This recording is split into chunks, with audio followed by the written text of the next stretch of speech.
최근에 이 마트 가서 장을 보신 성도님 계신가요? 장 날마다 자주 보시죠? 근데 장을 보다 보면 요즘에 드는 생각이 있는데 이게 왜 이렇게 비싸졌지? 이런 생각이 좀 들곤 합니다.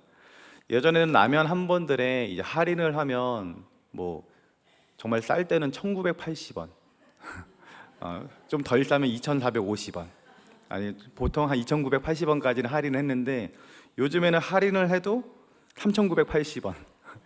할인 안 하는 거는 대부분 5,000원 넘어갈 정도로 이 물가가 굉장히 비싸졌구나라는 것을 좀 깨달을 수가 있습니다. 그런데 이게 단순히 우리가 느끼는 체감이 아니라 실제로 우리나라 식료품 물가가요, 지금 전 세계적으로 보았을 때 굉장히 높다라고 이 조사가 되었습니다. 지난 6월 15일 날 OECD가 발표한 자료에 따르면요, 우리나라 식료품 물가가 OECD 국가에 속한 국가 평균보다 47%나 높다라고 해요. 이것은 이제 OECD 38개 국가 중에 스위스가 가장 물가가 높은데요. 스위스가 물가가 높은 거는 다들 알고 계시잖아요. 근데 우리나라가 몇 번째냐면 그 다음 두 번째라고 합니다. 그러니까 지금 성도님들 반응 보시는 것처럼 이 자료를 보면서 저도 놀라지가 않을 수가 없었습니다. 우리나라가 다른 국가들에 비해서 압도적으로 잘 사는 나라인가? 라고는 잘 살긴 잘 살지만 이 다른 모든 나라들보다 압도적으로 잘 사는 나라인가? 라는 이 물음에는 의문을 던질 수밖에 없는데, 이 물가는 전 세계 선진국 중에 최상위권이니까 놀라지 않을 수가 없는 것이죠. 그래서인지 많은 사람들이 지금 경제적으로 참 힘든 시간을 보내고 있습니다. 경제적으로 풍요로울 때는 모든 면에서 이 거래가 잘 이루어집니다. 근데 지금처럼 경제가 어렵다 보니 거래가 잘 이루어지지 않고 있는 것이죠. 그러다 보니까 이 경제적으로는 점점 어려워지는 이 악순환이 지금 펼쳐지고 있는 것입니다. 우리나라에는 이런 경제적인 문제뿐만 아니라 도덕적인 문제도 굉장히 많이 불거지고 있습니다. 엊그저께 뉴스인데요, 부산의 한 아파트 단지에서 고등학교 학생 3명이 숨져 있는 것을 누군가 발견했다고 합니다. 그들이 왜 숨졌는지 이유는 아직 밝혀지지 않았는데 굉장히 안타깝고 속상한 그런 소식인 거죠. 몇 년 전에는 서울의 한 아파트에서 자기 딸이 지금 마약을 했다라고 112에 신고가 된 적이 있습니다. 14살 된 여학생이 마약을 한 후에 계단에 쓰러져 있던 것을 엄마가 발견하고 경찰에 신고를 했었던 것이에요. 그 여학생은 그저 단순한 호기심에 이 마약을 구매해서 해봤다고 합니다. 예전에는 호기심에 뭘 했었죠? 호기심에 아이들이 담배를 폈었어요. 근데 요즘에는 아이들이요, 호기심에 뭘 하냐면 마약을 한다라는 것입니다. 우리가 잘 몰라서 그렇지 그 청소년들, 우리 젊은 친구들의 그 세계에 들어가 보면 우리가 상상하지 못할 정도의 일들이 그 청년들과 청소년들 사이에서 벌어지고 있다는 것을 우리가 어느 정도 추측해 볼 수 있는 것입니다. 이처럼 뉴스만 보아도 지금 우리나라의 이 도덕적인 문제가 굉장히 문제가 되고 있다는 것을 알 수가 있는 것입니다. 또 우리나라의 영적인 부분은 어떨까요? 이 로마가 한때 이 전 세계적으로 위상을 펼치던 때가 예전에 있지 않았습니까? 근데 역사학자들이 이 로마를 이제 연구하면서 했던 말이 있는데요, 그토록 강력했던 이 로마의 멸망이 어디서부터 오게 되었는가, 이것을 이제 질문을 던지면서 그 해답을 찾아 나가기 시작했는데, 이 역사학자들이 그 해답을 이렇게 찾았습니다. 로마의 멸망은 이 도덕적인 타락 그리고 윤리적인 타락으로부터 시작되었다. 이처럼 나라의 강력함을 유지해 주는 것은 도덕적인 것이고 어떻게 보면 정신적인 부분이 나라의 근간을 유지해 준다라고 볼 수가 있는 거예요. 그런데 이 도덕적이고도 윤리적이고도 정신적인 것을 건강하게 해주는 것이 무엇이냐면 바로 종교라는 것입니다. 이 영적인 부분에 있어서 건강해야지만 사람들의 마음이 또 도덕성이, 윤리성이 바르게 자랄 수 있다는 것이죠.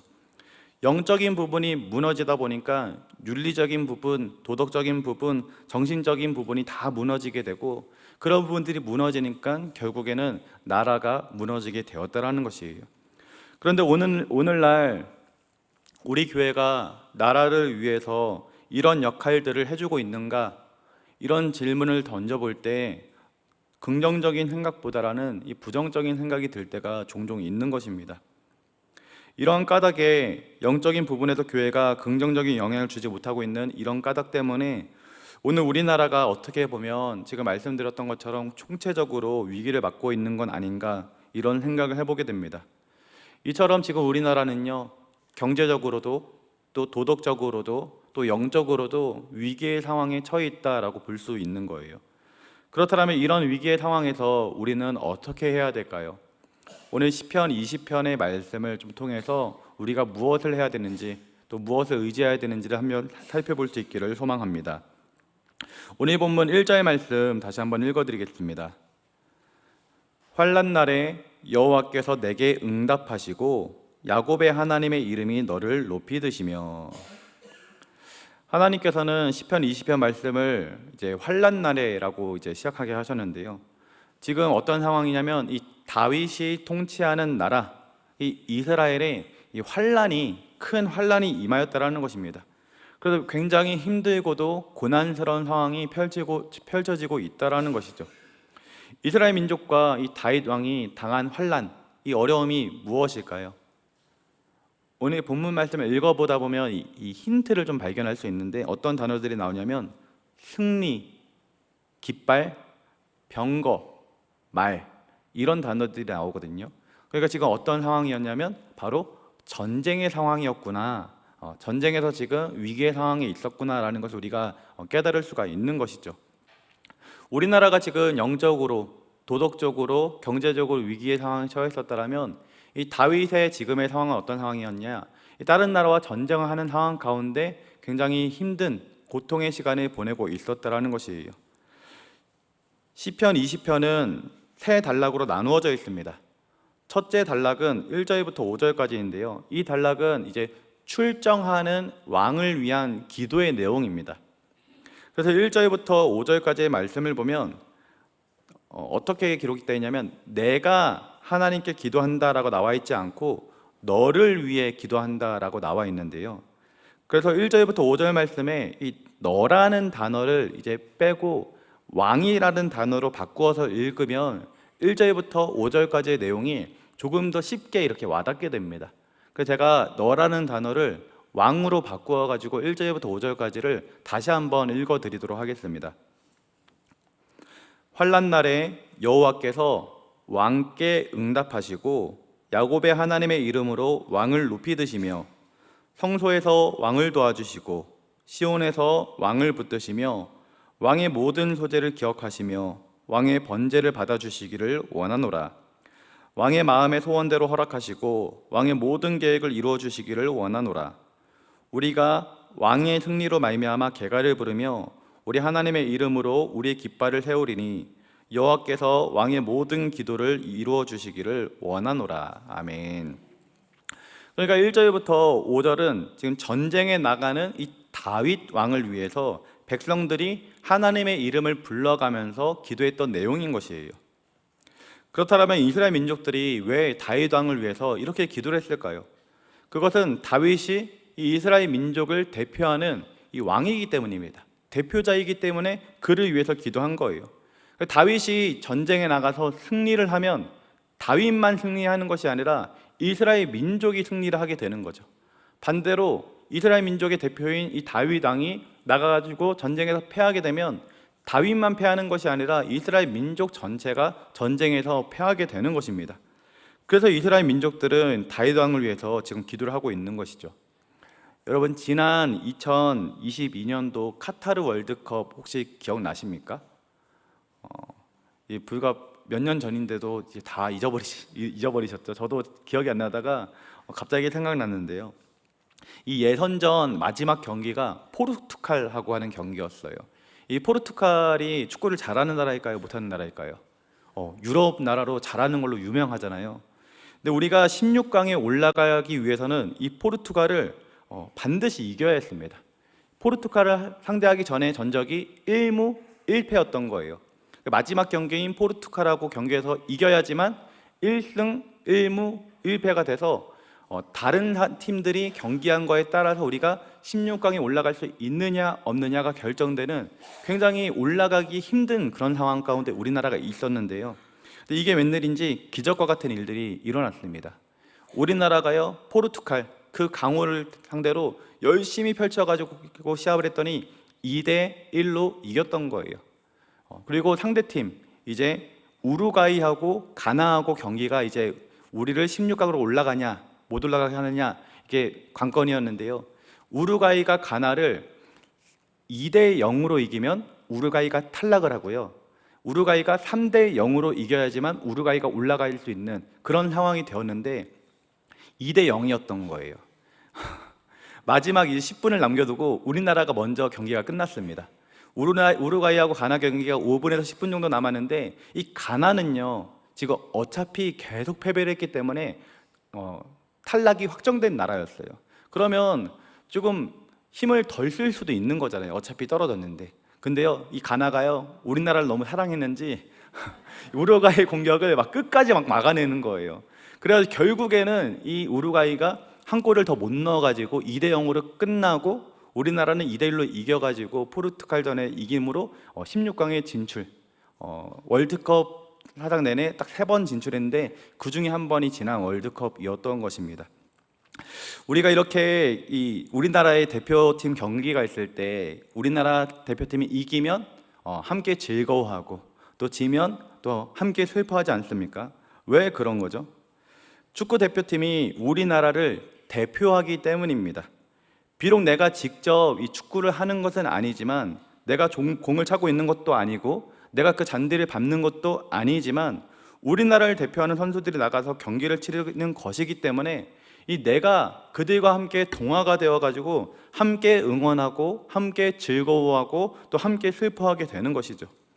이것이요, 오늘 본문에 똑같이 적용할 수 있는 거예요. 우리나라 대표팀이 이기면 우리가 이기는 것처럼 느껴지는 것처럼, 반대로 우리 대표팀이 지면 우리가 진 것처럼 느껴지는 것처럼, 이스라엘 민족의 대표인 다윗 왕이 전쟁에서 승리하게 되면 이스라엘 민족이 승리하게 되는 것이고, 다시 말해 내가 승리하게 되는 것이고, 지게 되면 이스라엘 민족과 내가 패배하게 되는 것처럼 느껴지는 것이죠. 그래서 이스라엘 민족들은 이 다윗 왕을 위해서 기도했다라는 것입니다. 하나님께서 왕에게 은혜를 베풀어 주시고 왕에게 능력을 주시기를 기도했다라는 것이죠. 오늘 이 본문을 통해서 우리가 깨달아야 되는 것이 무엇이냐? 이스라엘 민족들이 이 다윗 왕을 위해서 기도했던 것처럼 우리 또한 우리 민족의 지도자들을 위해서 기도해야 한다라는 사실을 깨달을 수 있는 것이에요. 여러분, 다윗은요 눈에 보이는 전쟁을 하였지만 우리는 눈에 보이지 않는 전쟁을 하고 있습니다. 영적 전쟁터를 살아가고 있는 사람들인 것이죠. 그래서 이 영적 전쟁터 속에서 우리나라를 대표하고 있는 이 지도자들이 영적으로 죽으면 우리 또한 지게 되는 것이고요, 우리 민족의 지도자들이 영적으로 승리를 하면 우리나라가 승리하게 된다는 것이에요. 그렇기 때문에 우리는 우리나라의 지도자들을 위해서 기도해야 될 줄 믿습니다. 사랑하는 성도님들이 나라의 지도자들을 위해서 기도할 수 있기를 예수님의 이름으로 기도드립니다. 예전에는 나라와 민족을 위해서 참 많이 기도했습니다. 나라와 민족을 위한 이 기도 모임도 참 많았고요, 그리고 나라와 민족을 위해서 하나님께 사명을 받아가지고 그 기도 제목을 놓고 기도하는 성도님들도 굉장히 많았습니다. 제가 청소년 시절 때, 중고등학교 때 다녔던 교회에서 한 권사님이 생각나는데요, 그 권사님은 매일마다 교회에 계시는 거예요. 그 평일날 좀 일이 있어가지고 교회 와가지고 성전에 들리면 그 권사님은 항상 성전에 앉아가지고 기도를 하고 계시는 거예요. 그래서 그 어린 나이 때 궁금해가지고 저 권사님은 왜 저렇게 맨날 교회 와서 기도를 하나 궁금해서 그 당시 전도사님한테 좀 물어본 적이 있는데, 전도사 하는 얘기가, 저 권사님은 하나님께서 나라 민족을 위해서 기도하도록 사명을 주셔서 날마다 나라 민족을 위해서 기도하는 권사님이야 라고 얘기를 해주시더라고요. 그처럼 예전에는 정말 나라와 민족을 위한 이 기도 제목을 사명으로 받아서 기도하는 우리 분들이 굉장히 많았고, 또 많은 단체에서, 또 많은 교회에서 또 나라와 민족을 위해서 기도를 많이 했었습니다. 그런데요, 지금은 그런 모습들이 잘 보이지 않는 것 같아서 좀 안타까울 뿐입니다. 지금 우리가 살아가고 있는 이 시대가 점점 이기적인 시대, 또 개인주의 시대로 바뀌면서 나라를 사랑하는 마음, 민족을 사랑하는 마음은 사라지고 이 나 자신만, 또 우리 가족만, 내 자식들만 챙기는 것이 아닌가 하는 아픈 마음이 생기는 거죠. 얼마 전에도 현충일이었는데 그 국기를 이렇게 저희 개항하지 않습니까? 근데 아파트에 보면 옛날에 여러분들 모습이 어땠는지 기억나세요? 집집마다 태극기가 이렇게 다 달려있던 모습 상상이 가시나요? 근데 요즘에 아파트들 보면 국기가 달려 있던가요? 안 달려 있죠. 한 동에 몇 개 정도, 정말 몇 가정만 달 정도로 별로 관심이 없는 거예요. 지금 우리가 살아가고 있는 시대가 그런 시대가 되었습니다. 여러분, 개인주의, 이기주의는요, 성경의 가르침이 아닙니다. 성경은 내 이웃을 내 몸과 같이 사랑하라고 가르치고 있고, 주변에 굶어 죽어가는 자들이 있으라면 그들을 돌보라고 가르치고 있습니다. 그리고 복음을 전파하여서 영적으로 죽어가는 자들로 하여금 회개하고 돌이키게끔 그들에게 복음을 전파하라라고 가르치고 있습니다. 사랑하는 우리 성도님들은 사단 마귀가 깔아놓은 이 개인주의와 이기주의 시대 가운데 나만을 생각하기보다는 주변을 바라보면서 이 세상의 소금과 빛의 역할을 감당할 수 있길 예수님의 이름으로 기도드립니다. 그리고 더 나아가서 이제 나라 민족을 위해서, 또한 지도자들을 위해서 기도해 줄 수 있기를 예수님의 이름으로 기도드립니다. 우리가 나라와 민족을 위해서 기도하였더라면 이제는 한국 교회와 또 담임 목사님들, 그리고 교역자분들을 위해서 기도해야 될 줄 믿습니다. 담임 목사님이 넘어지면요, 그 한 교회가 넘어지는 거예요. 목사님이 영적으로 넘어지게 되면 그 교회만 넘어지는 것이 아니라 그 교회를 다니고 있는 모든 성도님들이 넘어지게 되는 것입니다. 그리고 결국에는 더 넓게 생각해 보면 결국에는 이 세상 모든 사람들이 넘어지게 되는 것이죠. 그렇기 때문에 사랑하는 성도님들은 우리 담임 목사님을 위해서, 그리고 우리 교역자분들을 위해서 기도해 주시기 바랍니다. 저도 한 사람의 목사로서, 교역자로서 사역을 하고 있습니다. 이 목사는, 우리 교역자는 항상 성령 충만할까요? 왜 웃으세요? 목사도요, 이 교역자도요, 기분이 좋을 때가 있고요, 기분이 나쁠 때가 있습니다. 마음이 상할 때도 있고 마음이 속상할 때도 있죠. 그리고 굉장히 피곤하고 아무것도 하기 싫을 때도 있는 것이에요. 그런데요, 교역자가 무너지면요, 나타나는 현상이 있습니다. 어떤 현상이냐면, 제가 예전에 이제 우리 교회가 아닌 이제 전에 교회에서 교구 사역을 할 때 이제 성령 충만할 때도 있었지만 성령 충만하지 못할 때도 있었거든요. 근데 신기한 것은 제가 영적으로 성령 충만하지 못하고 제가 무너져 있을 때 저에게 문제가 생기는 것이 아니라 우리 교구에 문제가 생기는 것을 제가 깨달았어요.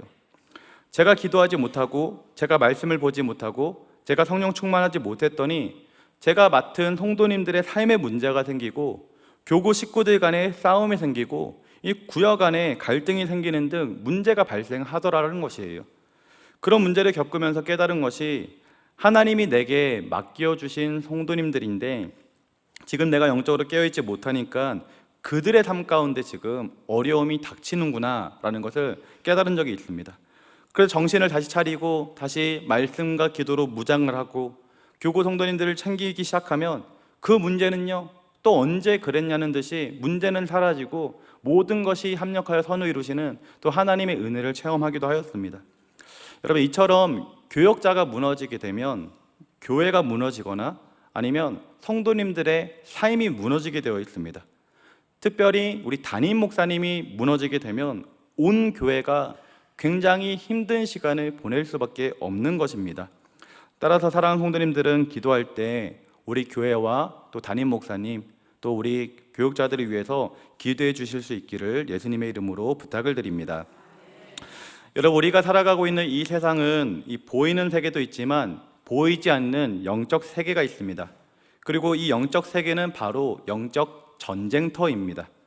사단 마귀가요, 계속해서 이 세상을 죄로 문들게 만들려고 부단히 노력하고 있고 우리 믿는 사람들로 하여금 넘어지게 만들려고 굉장히 온갖 방법을 다 써가지고 노력을 하고 있는 것이에요. 그들의 영적 공격을 이기는 방법은 사실 우리에게는 없습니다. 우리 인간에게는 사실 그런 능력이 없어요. 그러나 우리 예수님은 그 사단 마귀의 모든 공격을 회파하시고 능히 승리하셨습니다. 그들의 최종 무기가 이제 죽음이었거든요. 질병과 죽음이 사단 마귀가 주는 영적 공격의 무기인데, 예수님은 그 질병, 그 죽음마저도 완전히 깨트리시고 승리를 하셨다라는 거예요. 그리고 주님께서는 우리에게도 이제 동일한 능력을 주셔서 예수를 믿는 자들에게는 예수 이름으로 그들을 무찌를 수 있는 권세까지 우리에게 주셨던 것이죠. 그래서 우리가 하나님만을 의지하며 하나님께 기도할 때 그들을 무찌르고 이길 수 있는 것입니다. 그래서 우리는 하나님만을 의지해야 하겠고 하나님께만 기도해야 하는 줄 믿습니다. 우리 사랑하는 성도님들께서 그 영적 전쟁의 상황 가운데 주님만을 의지하시고 하나님께만 기도함으로 어떤 상황 가운데서도 승리하는 삶을 살아갈 수 있기를 예수님의 이름으로 기도드립니다.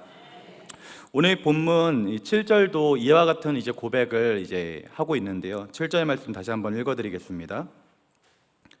어떤 사람은 병거, 어떤 사람은 말을 의지하나 우리는 여호와 우리 하나님의 이름을 자랑하리로다. 아멘. 어떤 사람은 병거를 의지하고 어떤 사람은 말을 의지한다라고 하였습니다. 하지만 본문의 시인은 우리 하나님의 이름을 자랑하리로다라고 말하였습니다. 왜 그렇습니까? 이 전쟁의 승리가 이 병거나 말에 있지 아니하고 오직 우리 하나님께 있다라는 것을 알았기 때문에 이와 같은 고백을 하고 있는 것이에요. 다윗이 골리앗과 싸울 때 그의 진짜 무기는 이 칼과 창이 아니었습니다. 그의 무기는 하나님의 이름, 바로 하나님이었던 것이에요. 그래서 다윗은 골리앗에게 너는 칼과 창과 단창으로 내게 나아오거니와 나는 만군의 여호와의 이름 곧 내가 모욕하는 이스라엘 군대의 하나님의 이름으로 내게 나아가노라 라고 담대하게 선포하였던 것이죠. 여러분, 누가 승리하였었나요? 이 골리앗의 그 굉장한 힘이 그 싸움에서 이겼나요? 아니면 골리앗이 가지고 있는 그 큰 무기가 다윗을 이겼나요?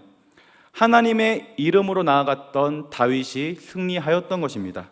왜냐하면 하나님께서 승리의 하나님이시기 때문이에요. 이처럼 전쟁의 승리는 우리 하나님께 속해 있습니다. 이 전쟁의 승리가 하나님께 있음을 이제 분명하게 보여주고, 또 전쟁이 하나님께 속해 있다라고 이 명확하게 명시되어 있는 성경 본문이 있는데요. 그것이 이제 여호사밧 왕의 이야기예요. 이 모압과 암몬 군대가 유다에 이제 쳐들어왔습니다. 어느 날 군사가요 너무나도 많았어요. 그래서 이 유다 민족의 군사력만으로는 그들을 절대로 능히 물리칠 수 없고 이길 수 없는, 반드시 패할 수밖에 없는 그런 상황이었던 거예요. 그 환난 앞에서 여호사밧이 행한 일이 무엇이었냐면 바로 하나님께 기도하는 것이었습니다. 그리고 여호사밧뿐만 아니라 모든 백성이 금식하면서 하나님의 성전 앞으로 나왔습니다. 그리고 이렇게 기도했어요. 역대하 20장 9절인데요. 만일 재앙이나 난리나 견책이나 전염병이나 기근이 우리에게 임하면 주의 이름이 이 성전에 있으니 우리가 이 성전 앞과 주 앞에 서서 이 환난 가운데서 주께 부르짖은즉 들으시고 구원하시리라 하였나이다. 무슨 말이냐면 구원은 오직 하나님께 있다라는 믿음의 고백이었던 거예요. 성전에 계시는 주의 이름으로, 다시 말하면 하나님과 그의 능력을 의지하면서 이 여호사밧과 그의 백성들이 기도를 하였던 것이죠. 그때 하나님께서 이 레위인 이 야하시엘을 통하여서 응답을 주시는데요. 그 응답의 메시지가 이제 역대하 20장 15절에 있는데, 이 말씀을 보면 우리에게 너무나도 익숙한 그 문구가 나오게 됩니다. 제가 읽어드릴게요. 야하시엘이 이르되 온 유다와 예루살렘 주민과 여호사밧 왕이여 들을지어다. 여호와께서 이같이 너희에게 말씀하시기를 너희는 이 큰 무리로 말미암아 두려워하거나 놀라지 말라. 전쟁은 너희에게 속한 것이 아니요 하나님께 속한 것이니라. 아멘. 이 전쟁은 너희에게 속한 것이 아니요 하나님께 속한 것이다. 이 다음 날 여호사밧과 이스라엘 백성은요 이 말씀을 의지하면서 이제 칼과 창이 아니라요 하나님 앞에 찬송을 부르면서 나아갔습니다. 여호와께 감사하세 그의 인자하심이 영원함이로다. 이렇게 찬송을 하면서 전쟁터에 나갔던 거예요. 어떻게 되었을까요? 그때 하나님께서 이 모압과 암몬 대군을 완전히 물리쳐 주심으로 완전한 승리를 거두게 해주셨던 것입니다. 여러분, 이처럼 전쟁은요 하나님께 속한 것이에요. 우리는 영적 전쟁터 속에 살아가고 있습니다. 우리 성도님들 각자 삶 가운데도 문제가 없는 성도님이 없으실 거예요. 그런데 그 성도님들이 가지고 있는 그 삶의 문제의 근본 원인을 찾아 들어가다 보면 그 문제의 근본 원인이 어디 있느냐? 바로 영적인 데 있다는 것을 발견할 수 있으실 것입니다. 그래서 우리가 가진 문제를 인간적인 노력으로 해결하려고 하면 그 문제는요 해결되지 않습니다. 지금 우리나라가 가지고 있는 경제적인 문제, 이 도덕적인 문제, 그리고 영적인 문제, 이것은요 우리 인간의 지혜로 해결할 수 있는 영역이 아니라는 것이에요. 그러나 우리가 하나님께 기도하고 하나님께 맡겨드리면 이 문제가요 해결될 수가 있는 것입니다. 왜냐하면 이 영적 전쟁을 능히 이기고 극복하게 하시는 분은 바로 우리 하나님밖에 없기 때문이에요.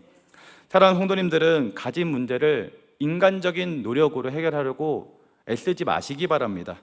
우리에게는요, 우리 인간의 능력에게는 힘이 없고 능력이 없습니다. 오직 하나님만을 의지하시고 하나님께 기도하시기 바랍니다. 그리고 하나님께 맡겨드리시기 바랍니다. 그리하면 살아계신 하나님께서 반드시 하나님의 때에 하나님의 방법으로 하나님께서 일하셔서 그 문제를 반드시 바꾸어서 선을 이루어 주실 줄 믿습니다. 2차 세계전쟁 당시에 영국군이 이제 독일군한테 밀려가지고요 덩케르트라는 지역에 갇히게 되었는데요. 그때 갇힌 인원이 33만 5천 명이었대요. 33만 5천 명. 굉장히 많은 인원이죠. 앞에서는 독일의 강력한 탱크 부대가 이렇게 밀려서 들어오고 있고 하늘에서는 이 독일의 비행기가 다가오고 있었습니다.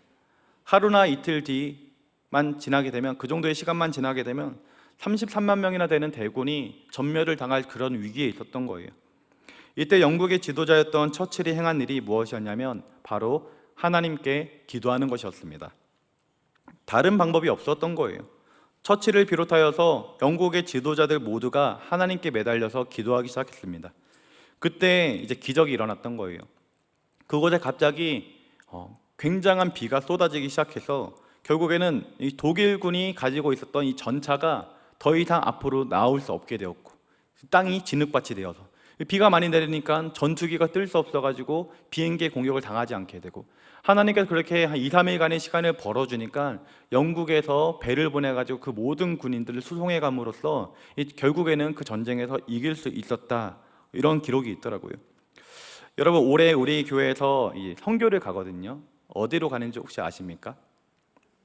네, 생각보다 많이 모르시네요. 이 정도일 줄은 제가 몰랐는데 이번에 선교를 어디를 가냐면 캄보디아로 가게 됩니다. 그래서 어저께 우리 캄보디아 가는 우리 청년 친구들하고 이 양화진 선교사 묘역을 다녀왔어요. 양화진 선교사 묘역에는 우리나라에 복음을 전파하기 위해 왔었던 선교사님들과 그 자제들이 안장되어 있습니다. 그래서 15개국의 417명의 선교사님이 그곳에 이제 안장이 되어 있는 거예요. 순교하신 분들이 거기 안장되어 있는 분들만 417명이라는 것이죠. 거기를 가면 이제 100주년 기념교회 봉사자들이 나와가지고 이 선교사님들에 대해서 이 설명을 잘 해주거든요. 그 설명을 듣고 있다 보니까 이 선교사님들이 정말 우리나라를 위해서 하신 일이 너무나도 대단한 일이었구나라는 것을 새삼 깨달을 수 있었습니다. 제가 설교를 할 때에도 선교사님들 덕분에 우리나라가 복음화 되었다라고 여러 번 말씀드리긴 했었지만 그게 어느 정도의 영향력이었는지 그 실감이 나지 않았었는데, 어제 양화진을 이제 다녀오니까 우리나라에 왔던 그 선교사님들의 그 수고와 헌신과 희생이 얼마나 값졌는지를 깨달을 수 있었습니다. 선교사님들이 우리나라에 와서 많은 일을 하였는데요. 그 중에 크게 3가지가 좀 마음에 와닿았는데, 첫 번째는 무엇이었냐면 그 무엇보다도 이제 복음을 전파했다라는 거죠. 그 당시에 성경책도 없었던 그 당시에 한글 성경을 만들면서 성경책을 배포해 주었고, 아무도 예수님 믿지 않는 이 땅 가운데 와가지고 복음을 증거했다라는 것, 그것이 가장 위대한 일이고, 두 번째 일은 무엇이었냐면 의료였다라는 거예요. 그 당시 조선 땅이었잖아요. 이 의료기술은 얼마나 뛰어났겠습니까? 정말 보잘것 없었겠죠. 근데 그때 선교사님들이 와가지고 병원을 세우고 또 의술을 가르치면서 우리나라의 많은 사람들이 고침을 받고 또 죽을 사람들도 살아나는 그런 일들이 펼쳐졌다라는 거예요. 그때 세웠던 이 병원이 제중원이었는데요. 그 제중원이 지금은 어떤 병원이 되었느냐? 이 세브란스 병원이 된 거예요. 세브란스 병원뿐만 아니라 수많은 우리나라의 대형 그 병원들이 있지 않습니까? 그 대형 병원들이 그 당시부터 세워져 가지고 발전돼서 이 세워진 병원들이 많다라는 거예요. 세 번째는 교육인데요. 그때 세워진 학교가 연희 전문학교. 이 제중원하고 함께 이제 맞물려 가지고 이게 나중에는 연세대학교로 발전이 된 겁니다. 그리고 이자가 아니죠. 이화 여자대학교 그리고 숭실대학교뿐만 아니라 많은 교육기관이 그때부터 생겨나기 시작했던 거예요. 교육받지 못했던 조선인들에게 학교를 세워가지고 교육을 하고 복음을 가르치고 치료하고 하면서 굉장히 많은 영향력을 이 땅 가운데 펼쳤다라는 것을 볼 수 있었던 거예요. 그곳에 가니까 이 선교사님들 묘지가 있는데 한쪽 구역에는 어떤 묘지가 있냐면 1살 안쪽으로 죽은 아이들의 묘지. 근데 이게 몇 명이 아니라요, 수십 개가 있어요. 그러니까 선교사님 자녀가 우리나라에 와가지고 1살도 안 된 아기들이 우리나라에서 풍토병 걸리고 병 걸려서 죽은 아이들이 그렇게 많았다라는 거죠. 그것을 보면서 정말 이 선교사님들의 헌신과 수고가 얼마나 위대했는지를 다시 한번 뼈저리게 느낄 수 있었고, 같이 간 청년은 그 어디서도 느낄 수 없었던 뭔가 새로운 은혜와 새로운 감격을 하나님께서 내 안에 주는 것 같았다라고 고백을 하기도 하였습니다. 지금 우리나라가 이렇게 변화된 이유, 그것은 이 땅에 복음이 들어왔기 때문이고 또 하나님의 사람들, 선교사님들이 들어와서 이 지도자의 역할을 하면서 우리나라 사람들을 교육하고 기관을 세우고 하면서 이 땅이 변화될 수 있었다라는 거예요. 지금 우리나라가 겪고 있는 이 영적인 문제, 도덕적인 문제, 이 경제적인 문제를 해결할 수 있는 방법도 복음밖에 없는 줄 믿습니다. 다시 말해서 이 하나님의 사람들이, 다시 말해 우리가 다시 일어나서 하나님께 기도하고 하나님만을 의지하며 달려나갈 때, 그 영적인 각성이 일어나고 영적인 부흥이 일어날 때 이 땅 가운데 다시금 그 문제들이 이제 해결함 받고 우리나라가 더욱더 부강해질 수 있고 더 잘 살 수 있고, 우리나라 민족들이, 모든 사람들이 고통 가운데 거하는 것이 아니라 하나님이 주시는 생명과 평안 가운데 거할 수 있다라는 것이에요. 사랑하는 성도님들이 이 사실을 기억하며 하나님만을 의지하시기 바랍니다. 그리고 기도하실 때 나 자신만을 위해서 기도하는 것이 아니라 나라와 민족을 위해서 반드시 기도해 주시고, 또 특별히 한국 교회와 우리 목회자들을 위해서 기도해 주시기 바랍니다. 그렇게 우리가 서로를 위해서 중보하며 기도하며 나아갈 때 우리 한국 교회가 다시금 일어나게 되고, 한국 교회가 일어남에 따라서 우리나라가 다시금 세워지게 되고, 우리나라에 살고 있는 우리 많은 민족과 백성들이 하나님의 은혜 가운데 거하게 되는 그 놀라운 일들이 펼쳐질 줄 믿습니다. 이를 위해서 함께 날마다 기도하며 살아갈 수 있는 모든 성도님들 되시길 예수님의 이름으로 기도드립니다. 기도하겠습니다. 우리 이 시간 받은 말씀 생각하며 하나님, 우리 가운데 성령의 충만함을 더하여 주시고 앞으로 민족의 지도자와 또 교회를 위하여서 또 목사님들을 위해서 기도할 수 있는 우리가 될 수 있도록 인도하여 달라고, 또 그렇게 기도할 때 나라와 민족이 더욱더 부강하고 한국 교회가 다시금 세워질 수 있도록 인도하여 달라고 주님 이런 3번 부르고 함께 기도하겠습니다. 주여.